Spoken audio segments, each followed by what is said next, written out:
We often hear the term science denier. It is a new epithet used in the ancient style of discrediting anyone looking for answers to legitimate questions. Whenever a thinking person brings up glaring contradictions to current dogma, they are shut down to all but a few. The denier epithet is only an ad hominem response, a logical fallacy. When one cannot provide facts or evidence for one's argument, ad hominem or name-calling often results. The next step in this process may be the heckler's veto, shouting down your opponent until he or she gives up. As a last resort, those with weak or no support for their position will resort to force. Many won't wait that long. The term denier is currently in vogue and will doubtlessly morph into something else once it is worn out. We have science deniers, climate deniers, anti-vaxxers, and countless negative handles for anyone thinking outside the box. We must note throughout history the danger presented when the most powerful institutions begin singing from the same hymn book. Another common attack is to accuse one's opponent of intolerance by openly calling him or her a conspiracy theorist, fascist, racist, or an X-phobe. Use whatever you like for the X, be it homo, trans, xeno, etc. Note the term communist is no longer considered an insult as it should be. Though I have my own problems with Winston Churchill, he once said something to this effect. The next form of fascism will come in the form of liberalism. Even in Churchill's day, the term liberal, in a political sense, had already been altered. A liberal in the 18th century Enlightenment era was one who sought and believed in freedom for the individual, which includes freedom of thought. By the mid to late 19th century, it had transformed into socialism and other forms of mass control. That is what took place in the political arena, at least. For science and medicine, starting in the late 17th century, it has been a golden age of progress up to the latter half of the 20th century. Advances in engineering have slowed somewhat, but are still hampered by political pressure. As mentioned before, those wishing to stifle their opponents have no problem jumping right to the use of force when logic fails. Book burning did not begin with Nazi Germany. It had been around long before. The conquistadors burned Aztec and Maya writings. Muslims and Christians burned books or tried to wipe out the past. Americans, Canadians, and Australians attempted to wipe out native culture and language, just as the English did in Ireland. Communists are no different than fascists in their desire to control not only all wealth, but all thought in their dominion. Russians starved 11 million people in the Ukraine, and like the Nazis, confiscated all artworks they felt were counter-revolutionary or degenerate. Although we haven't had a book burning in a while, we have the modern equivalent. Not only do we have the time-honored shaming of ad hominem attacks, but it is amplified or dampened through the media, including social media. Now we have either censorship or attempts to discredit someone with so-called fact-checkers. This is prevalent especially in so many social media platforms, excluding Twitter, hopefully. Elon Musk has released documentation from Twitter proving just how deep this rabbit hole goes. Government agents across the board, including the FBI, regularly hand over hit lists to social media platforms and then pay them for doing it. The broadcast media has long been in the pocket of government and powerful corporations. All the while, politicians and their paid pundits are telling us to trust the science. What they really mean is trust their science. For some reason, it is always those who claim to be acting on our behalf who do us the most harm. Why should we be surprised? The more we believe in them, the more damage they can do. We've been conditioned to trust them since we were toddlers by our parents and grandparents who've also been indoctrinated. By controlling the media, our concept of history is also greatly distorted. No one has described this process better than H.G. Wells in 1984. Anyone straying into the past or digging up unassailable facts are continuously gaslighted or worse, locked up for psychiatric evaluation by a compliant judge. There are so many egregious cases of abuse they should be well known, yet most are not. Our scroll culture dismisses all knowledge of events more than a year in the past that have not been scrubbed by the media. If such events happened several decades ago, such as the Tuskegee experiment, the blame is put on a few individuals and not the institutions.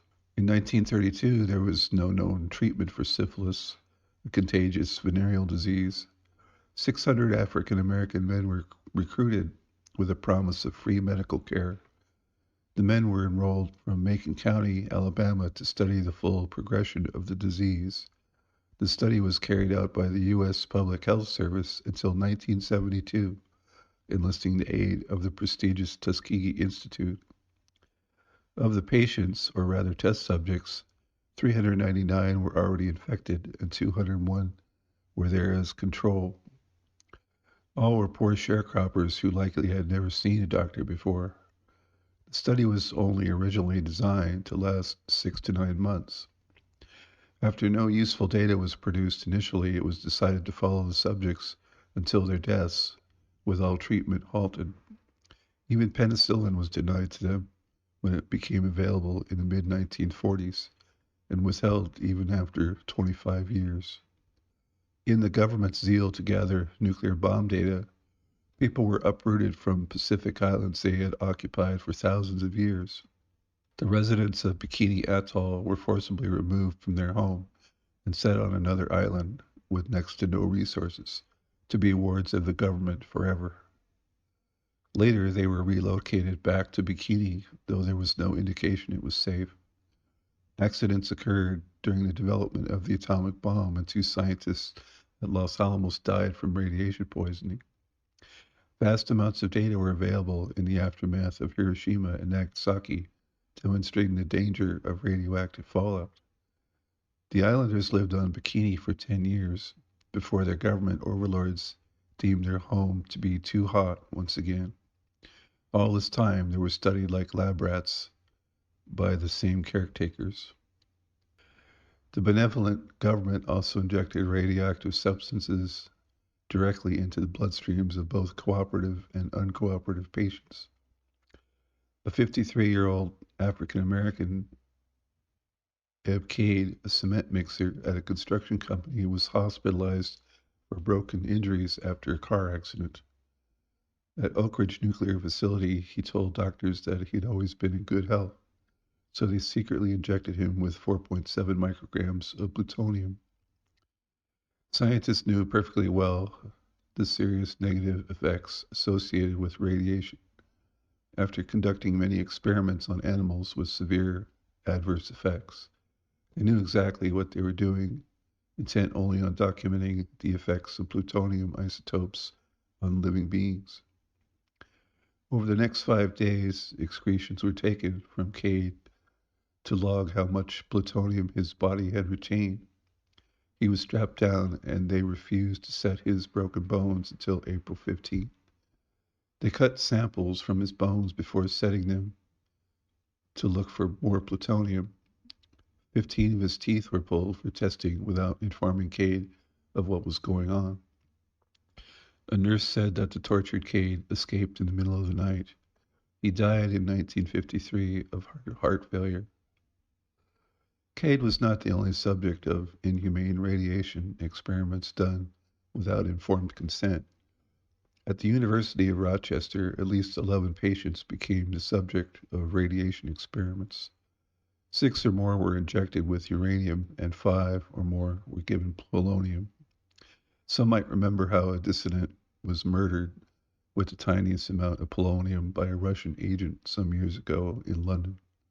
Documents uncovered by the Advisory Committee on Human Research Experiments show at least 9 additional patients similarly injected with radioactive material at other universities. Doctors involved in these studies defended their actions long after the fact.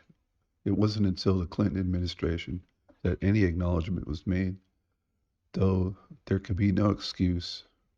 or just compensation.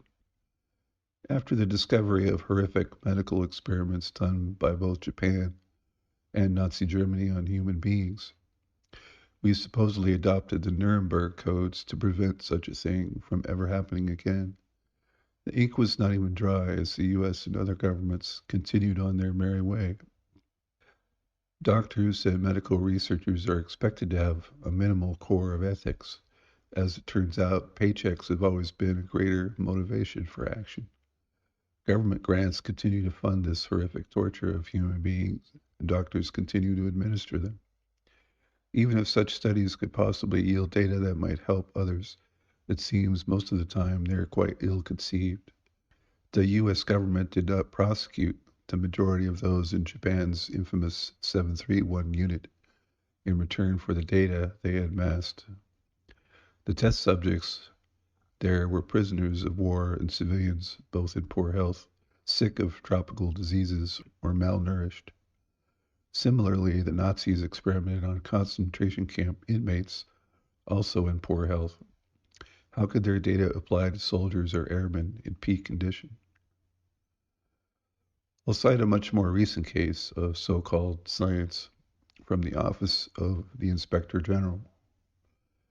The EPA conducted 5 research studies in 2010 and 2011 involving 81 human subjects, during which the OIG determined that, quote, exposure risks were not always consistently represented, unquote, and the agency, quote, did not include information on long-term cancer risks in its diesel exhaust studies, consent forms, unquote.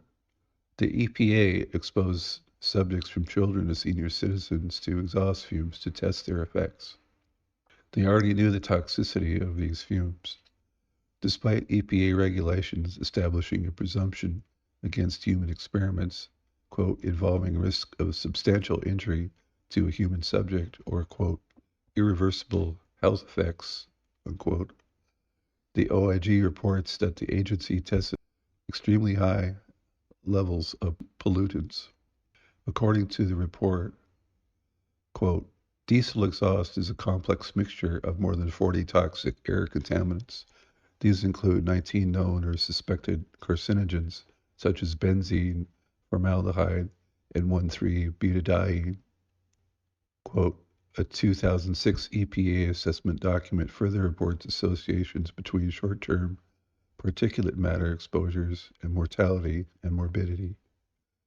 End quote. The EPA classifies diesel exhaust as likely to be carcinogenic to humans by inhalation. From Paul Brown, the House Oversight Subcommittee Chairman, 2014, quote, it is abhorrent for EPA to be conducting these human experiments without providing robust information and notification to the patients about the risks of death and following the strictest protocols. While the EPA champions protecting human health, in one case, EPA doubled the amount of particulate matter it was exposing individuals to without fully informing the participants or all the proper ethical review boards. This blatant disregard for the safety and well-being of others is despicable, and the proper steps must be taken to ensure that such carelessness does not occur again. We're told to trust the science. Actually, we're told to trust the scientists and the government workers who push ill-conceived, openly malevolent practices and procedures. In our vast store of recorded history, we should know better. Questioning such people and not accepting a flippant or nonsensical response as gospel is not the denial of science. On the contrary, questioning each conjecture is science, as it is continually tested. All of the data, contrary to their narratives, cannot be dismissed without discussion, as that also is part of the scientific method. When predictions based on some hypothesis are not fulfilled, then that hypothesis must be adjusted or thrown out. Observation must agree with theory, or it is not science. Theories must give reproducible results, or that such ideas are not valid. Moving the goalpost is not allowed.